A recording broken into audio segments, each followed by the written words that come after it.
What is going on, guys? It is Wrestlelamia here, back with another video. Join us now as we look at the go-home show of Smackdown, as well as the wildest news stories and rumors you need to know, including WWE wants the fans to do this at Money in the Bank, a wrestling legend suffered a devastating accident, is WWE cutting back live events, sad news for Kevin Owens, is a former champ returning at Money in the Bank, and much more. Be sure to subscribe and hit that notification bell for daily wrestling videos, and follow us on Facebook for exclusive lists. Also check out our new videos on Wrestlelamia XL. As always, we won't recap the matches, but just look at the good, the bad, and the downright ugly. As always, we start off with the good as number 1, new tag team champions. And congratulations to DIY on winning tag team gold on the main roster. Tommaso Ciampa and Johnny Gargano's WWE Tag Team Championship win was well overdue, and it will undoubtedly give WWE fans some excellent tag title defenses. Both superstars have been floundering, but a strong reign could give them the spotlight they so heavily deserve. As for the former champs, fans only know it's a matter of time before Austin Theory and Grayson Waller begin feuding. In fact, Grayson Waller took to Twitter and said, "Waking up realizing you lost the title in front of Trish Stratus." Number 2, Solo Sikoa declares war.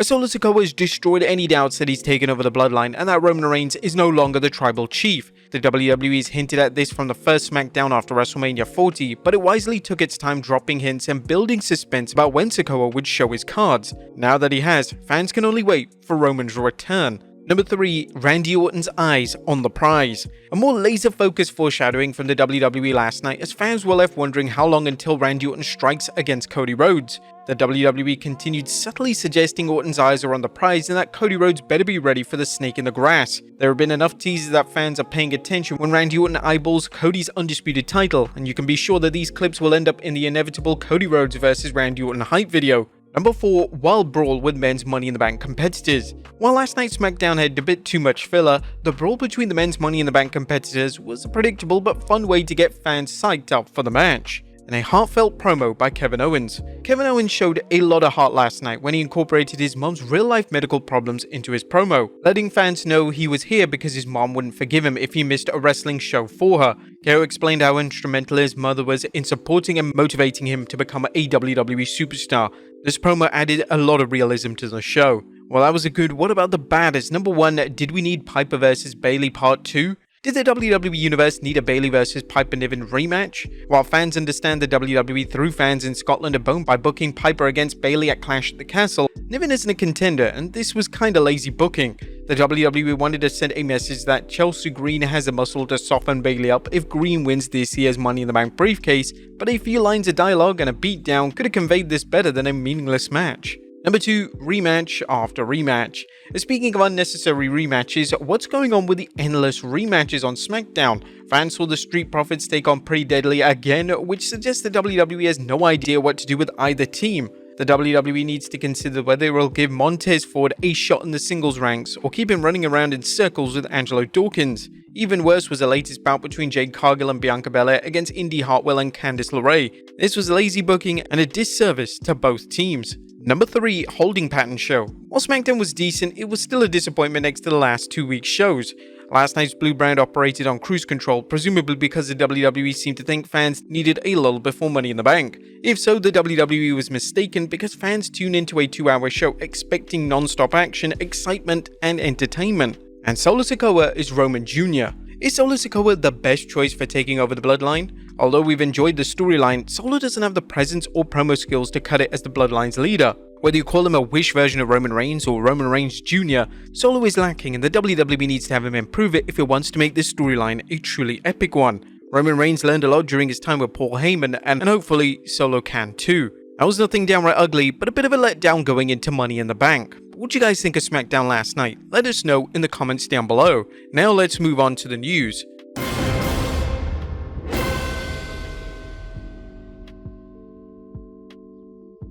Now first story looks at WWE wants fans to do this at Money in the Bank.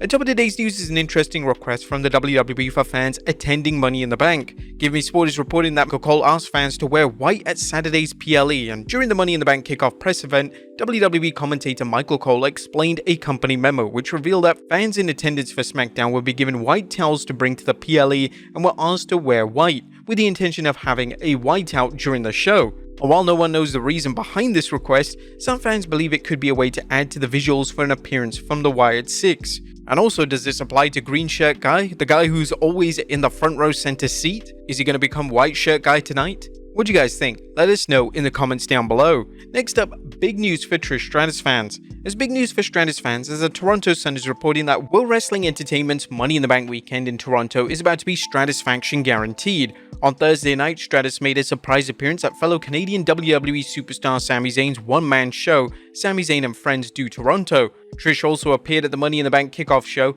and she returned to WWE in 2023 for a series against Becky Lynch and is said not to be done with wrestling. Whether the WWE uses this hosting gig to start a new storyline with Trish remains to be seen. Next up, a wrestling legend suffered a devastating accident. Wrestling legend Kevin Sullivan is fighting for his life after an accident led to serious complications. Ringside News is reporting on May 12, 2024, while in Florida for autograph signings, Kevin suffered a devastating accident. He underwent emergency surgery that saved his leg and life, but faced severe complications, including sepsis and encephalitis. This unforeseen catastrophe has placed an immense financial burden on his family, as Kevin has been in and out of consciousness in ICU far from home. A GoFundMe was helped to set up with medical expenses, and the goal was reached in one day, with fans and wrestlers raising $24,000 of the $20,000 goal. Jim Cornette even donated $5,000. Kevin's daughter Nicole posted a heartfelt thank you on the page. Next up, WWE cutting back live events. The WWE is hotter than ever, so why is it reportedly cutting its live events this summer? Dave Meltzer is reporting in the new Wrestling Observer Daily Updates that WWE has cut way back this summer on house shows as well as NXT shows. There are only a few main roster house shows this summer and only 5 NXT house shows this summer. Previous rumors suggested WWE might cut back some of its live event business, so this isn't a complete surprise. With the WWE consolidating its live event production with UFC, it's possible TKO Holdings wants to slow things down in order to better coordinate things. It's even possible some live events aren't maximizing profits and TKO wants to cut back supply to increase demand. Next up, sad news for Kevin Owens. There's some bad news for Kevin Owens as a former Universal Champion revealed that his mom is hospitalized in Montreal as she battles an undisclosed medical issue. As mentioned in our Smackdown analysis, KO explained why he was in a wrestling ring and not at his mom's bedside. We send our well wishes to KO's mother for a full recovery. Next up, a former WWE Champion returning at Money in the Bank. There's interesting rumors concerning a former WWE Champion returning at Money in the Bank. No, we're not referring to Roman Reigns, although his return can't be ruled out, but former Women's Champion Charlotte Flair. Flair has been on the mend after suffering tears to her ACL, MCL, and meniscus. As Ringside News noted, Flair's last WWE match was on December 8, 2023 when she lost to Asuka. She underwent surgery and has been in rehab since. Initially, it was expected that Flair would be out for 9 months, missing WrestleMania 40 in Philadelphia. And now ex-user The Hitman is tweeting, just saw Charlotte Flair ring lasers being tested. Interesting. Well, this is a wild rumor, fans have broken stories before, so it's possible we could see Charlotte Flair in Toronto. Flair wouldn't be the first wrestler to return from an injury ahead of time, and wrestling promotions have exaggerated return times to keep fans guessing. And finally, Cody Rhodes makes fans' dream come true. And last but not least, a time for another heartwarming story involving Cody Rhodes and a member of the WWE Universe. CBC News recently reported on a story of a dream turning into a nightmare, but how things turned out okay. Fan Mike Ashkiwa was thrilled when he learned he won tickets to Money in the Bank thanks to a Toys R Us contest on Instagram. Mike, who uses a wheelchair, contacted Toys R Us to let them know he needed accessible seating. The company's social media reportedly told him everything was cleared, but he later learned it wasn't. Although he was offered $301 for compensation, he was a bit disappointed. However, he wasn't finished and took to social media to let people know what happened, hoping to avoid future problems for fans requiring accessible seating. Mike tweeted about what happened, tagging Toys R Us, Cody Rhodes, Drew McIntyre, and Seth Rollins. I was just venting my grief and my disappointment. It would have been so cool to see people I watched like Cody Rhodes, the American Nightmare himself. I used to watch him when I used to wrestle under several different names. According to the story, someone at WWE saw his tweet and the promotion took the necessary steps to fix things. But that wasn't all, as Mike received a VIP phone call. He tweeted about his experience saying, "So Cody Rhodes just called me, I am in shock and awe. Like the American Nightmare made a Canadian dream. Like wow, I'm speechless. Thank you WWE for everything and making this happen." And Cody replied, "Enjoy the show. Good folks at WWE and Scotiabank Arena were happy to jump in and help." But there you have it, folks. I will look at the Go Home Smackdown before Money in the Bank, as well as the wildest news stories and rumors you need to know. Be sure to leave your comments down below, and I'll see you next time with some more wrestling content.